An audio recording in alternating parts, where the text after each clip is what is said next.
I was laid off from the big auto plant. Middle minus aged with no other marketable skills, the only work I could find was managing the stockroom at a small private manufacturing firm. On my first day, I saw it in the corner, a massive machine shrouded in dust. It was a state minus of minus, the minus art imported precision instrument worth over $500,000, just sitting there like a heap of scrap metal. A new coworker snickered. Don't even bother looking. The boss paid a fortune for it, hired 8 different experts, and none of them could get it working. It's just an expensive paperweight now. I walked over, my hand tracing the familiar lines of its chassis. I can fix this. The entire workshop fell silent. The boss, hearing the commotion, came over and looked me up and down with contempt. You fix it, and I'll give you half my shares in this company. You can't, and you'll spend the rest of your life paying me back for it. The hot, dry air of the workshop smelled of machine oil and metal dust. Every eye was on me, a spotlight of disbelief and scorn, as if they were looking at a madman. The boss, Rick Thorne, a man in his 40s with a growing paunch and gold minus rim glasses, pushed through the crowd. He sized me up, his gaze as sharp as a scalpel, traveling from my faded, washed minus out work shirt down to my dust minus covered, steel minus toed boots. Finally, his eyes settled on my hands, a roadmap of calluses and small silvery scars.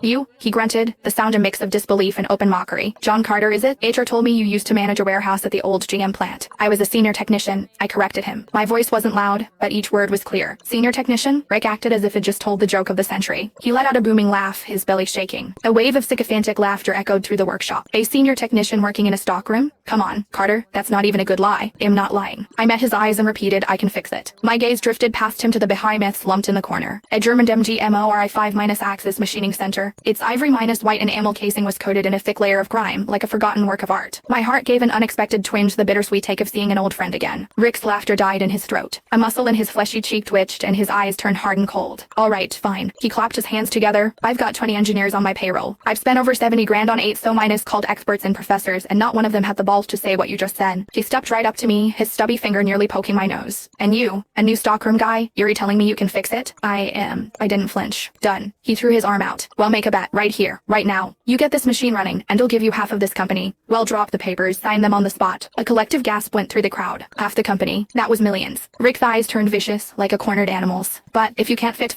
it, or if you break it even more, he gritted his teeth, his voice a low growl. This machine cost me $500,000. You'll be working for me for the rest of your life to pay it off. The workshop was dead silent. Even the whirring of the fans seemed to have stopped. Boss, don't waste your time with this idiot, the shop foreman said, trying to smooth things over. Yeah, Rick, HES just trying to make a name for himself. Rick ignored them, his eyes locked on mine. You, in or out? An image of my wife, Sarah, her face pale and thin, flashed through my mind. The cost of her medication had already drained our savings. My daughter had just gotten into college, she needed money now more than ever. It'd been downsized, tossed aside like a fish on the shore. This trade, this skill that everyone else looked down on, was all I had left. Dignity doesn't pay the bells. But this fire in my chest,